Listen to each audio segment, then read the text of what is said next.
we're going to talk about some habits that are ruining your goals.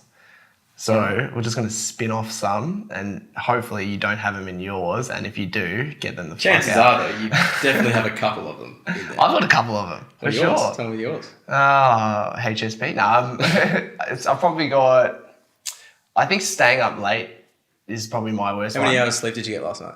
Well, last night's very bad. Last night I only like 4, but 4? Normally I try and get between 5 to 6 hours. What do you run well off? I find I run better off 6 hours. I need 6. Yeah. I need 6. Everyone, you should know what sleep works well for you. Like if you should play around with it as well. Like, and sleep compounds. So like if you get a few bad days, it'll everyone uses like the 8 hours as like a standard, but I find that if I get 7 to 8, I'm worse than you feel overtired. Yeah, it's like I've overslept. Yeah. And I wake up and I'm like exhausted. Yeah. So sleep is definitely one. So sleep is like, if you ruin sleep, cortisol is going to be high. Your willpower gets worse. It's probably one of the most detrimental. Your body's not recovering from the exercise you've been doing as well if you're not getting enough sleep. So let's go through a habit to compound bad sleep. So if you're someone who goes to bed really late, probably snacking as well, watching Netflix. Yeah, so a friend of mine does one where he puts his phone outside the room at a certain time. So to help, because I mean, sometimes you get lost in the social media black hole. Is that friend you? No, he doesn't exist. I just made it up. Yeah, I don't have any friends. You're my friend. So like social media black hole, when you find yourself, you'll be doing something so intensely in work and then all of a sudden you've lost half an hour on Instagram and you're like, oh, well, where did that go? Yeah. So it's kind of the same thing at night. It's becoming worse as well, To combat that, you could have, a certain time frame that you give to yourself. Like a bedtime. Yeah. Nice. I have a reminder that goes off my own phone at 9:30 saying get to sleep. Yeah. And if you build a routine for sleep as well, it's so much easier to fall asleep. Yeah. So sleep, let's combat sleep.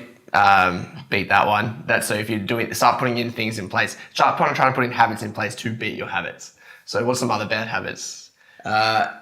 Drinking alcohol is a pretty bad one. Yeah. That can affect your fat loss for sure. Yeah. Any more than 2 or 3 drinks at night is just say goodbye. Say goodbye to your day. In terms of you're not going to get goals, you're not going to hit goals. Especially if you're doing it every day, it's going to be really detrimental to your weight loss and fat loss. A good idea to kind of like try and tackle that one is to write out how many drinks you have in a week and work out just cutting off 1 each week. And some people will go cold turkey, but you're not going to stick to it because you haven't built the habits around it yet. You're just doing it as a willpower thing. Mm. So just write down how many drinks you have in a week, tick off maybe 1 or 2 each week, do the same thing every week. Over 10 weeks, you're down to 2 or 3 drinks, which might be on the weekend.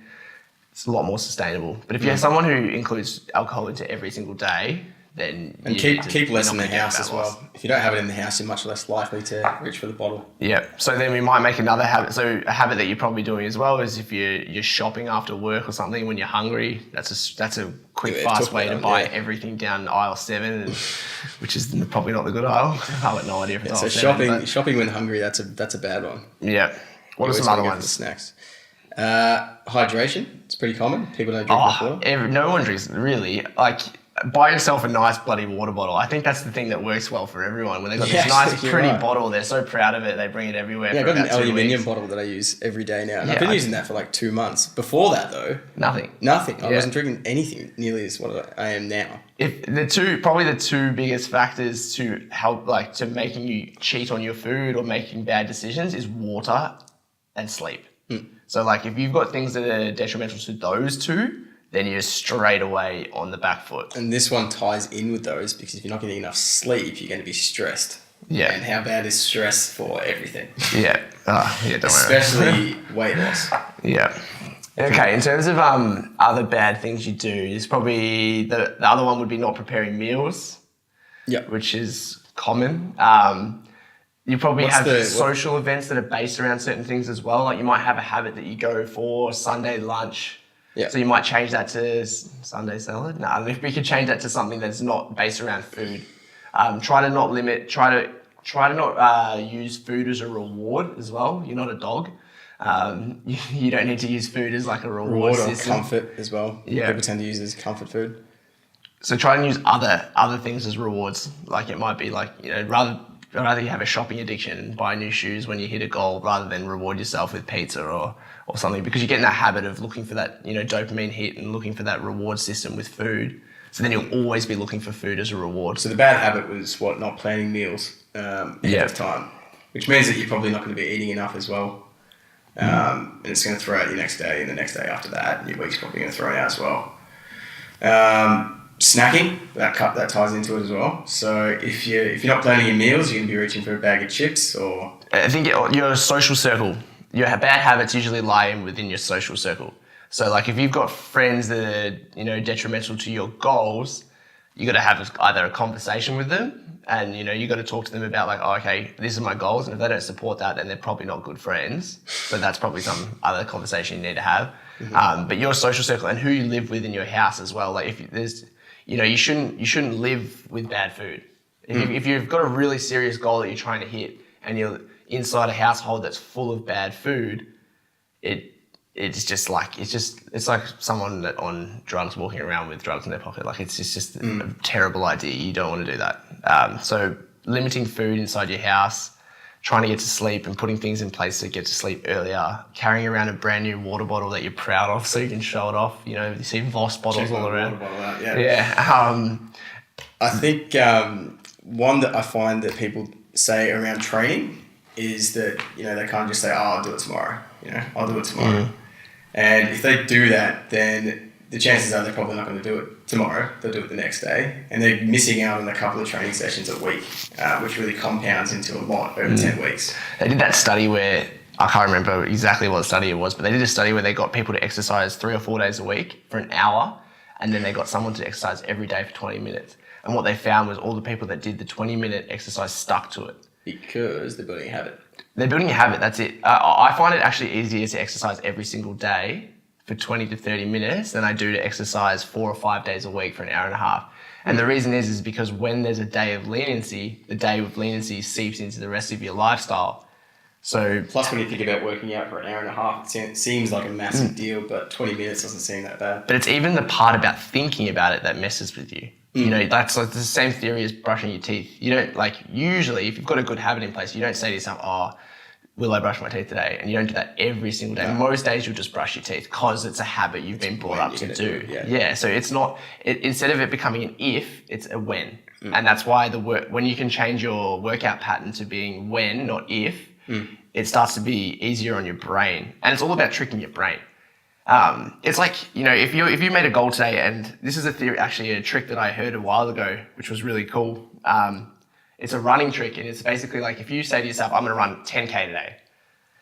And you're like, wow, I don't want to run 10K today. No one wants to run 10K. That would suck, right? But what you say to your brain, like in the morning, you go, okay, I don't want to run 10K. I said to myself, I want to run 10K. What I'm going to do is I'm going to run 3K or 2K or even 1K. And then your brain's like, all right, look, I'll let you run 1K. So it gives you a little bit of leniency, and you go out there and you do a K. Those endorphins kick in, you're like, that's right, motherfucker, I got you now. And then you can go run that 10K because your brain is relaxed. It's opened up to the idea, and you kind of, so basically, what a tip and trick you can do is you can actually lie to yourself. And you can actually say, okay, I'm going to do half of what I said. But then when you start doing half of what you said, you start to feel a little bit better, and you start to open up to the idea of doing the other half. So it's tricking yourself into making yourself think that the first step's easier than the actual. But even when you're lying to yourself, you still know in your head, I kind of want to do the 10K. Yeah. So you're just helping yourself. That was your goal. Yeah, you're just helping yourself get across the line. And I even do that today. I'll still say to myself, okay, I'm gonna go work out, but I'm not gonna do anything. I'm just gonna do a little recovery session, and then I do the recovery session. I'm like, all right, I'll just do a session. Because I do exactly the same thing. I haven't even heard that analogy before, but if I'm tired and I don't want to go to the gym that day, I'll just be like, I'll just go and do 20 minutes. And then I always end up staying for 45, 50 minutes, doing a full session. But it's just about getting yourself there to the start line before you can kind of start it all up. So if you've got we've kind of gone off the topic of habits here in the sense that what bad ones, but in a way to really improve your habits is to actually write down, if you wrote down a list of all the habits that you think that are detrimental to your goals, and then all the habits that you do well, and then you start looking at the bad ones, and each week you focus on trying to increase or change these habits for the better. So you might have a list of 20 things that are bad, and one of them might be that you have 2 sugars in your coffee. So you might just go to 1 that week, and then you might but then what you'll find is that once that habit becomes the reverse habit, so it becomes a good thing. You're not going to cheat it. And you might actually think before you make this list, like, I don't have any bad habits.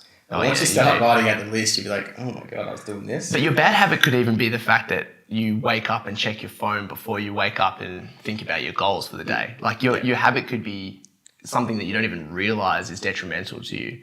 Like your habit might be the fact that you exercise at night, but your body is probably more suited to exercising at morning. Like you might even be doing a habit that's good, but you could amplify it to make it great. So like the same thing with working out for 20 minutes a day versus working out for an hour a day. If you find that if you're saying to yourself every day, I'm going to work out for tomorrow, and you keep tomorrow never comes, right? So maybe you should look at how your approach is. Okay, I'm going to work out 20 minutes every day, or I'm going to work out 30 minutes every day, whatever it is. So if you're skipping something, there's usually a reason behind it. It's not always just willpower. It's not always just lack of motivation. It could just be that your habit is not suited to your lifestyle. And you might be copying something that your friend does, knowing that he has a completely different lifestyle to you. Yeah, it's like waking up at 4:15 a.m. or something like that because you heard it on the podcast. But that's not going to work for everyone. Or like a lot of people say that some of their best ideas come to them late at night, where my best ideas come to me early in the morning. So for me, it's about amplifying my morning time, where for someone else, it might be amplifying their night time. Like it's person dependent. So your habit should be based around your lifestyle and how you can increase it. So an activity for you guys to do is to write down, just write down all your bad habits and choose one every single week and try and tackle how you're going to fix that.